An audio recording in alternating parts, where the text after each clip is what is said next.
ॐ नमो भगवते वासुदेवाय।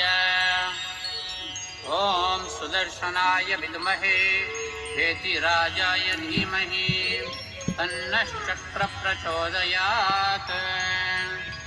ॐ शङ्खं चक्रं च चापं परशुमसमिषं शूलपाशाङ्कुशास्त्रम् विप्राणं वज्रखेटो हलमुसलगदा कुन्तमत्युग्रदंष्ट्राम् ज्वालाकेशं त्रिनेत्रं ज्वलदलनिभं हारकेयूरभूषम् ध्यायेत् षट्कोणसंस्थं सकलरिपुकुलप्राणसंहारचक्रम् सुदर्शनमहाज्वालकोटिसूर्यसमप्रभः अज्ञानानन्दस्य मे देवो विष्णुर्मार्गप्रदर्शयः यस्य स्मरणमात्रेण विस्रवन्ति सुरारयः सहस्रार्णवस्तुभ्यं विष्णुपाणितलाश्रयः चित्वा सुदर्शनं चक्रं ज्वालामालादिभीषणं सर्वरोगप्रशमनं कुरु देवपराच्युतः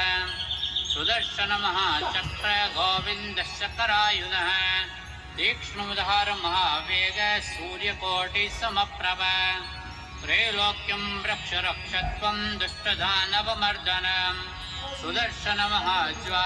Natural rock crystal inside and very clear gold, pure gold, and very Sudarshan chakra is good, very good quality. ये च केचिन्महोत्पातः राज्यविघ्नकराश्चनः सुदर्शनिष्ठमन्त्रेण ग्रहायान्तु दिशो दशः। हरिः ॐ नमो भगवते सुदर्शनाय। भोगो सुदर्शन दुष्टं दारय दारय दुरितं हन हन पापं दह दह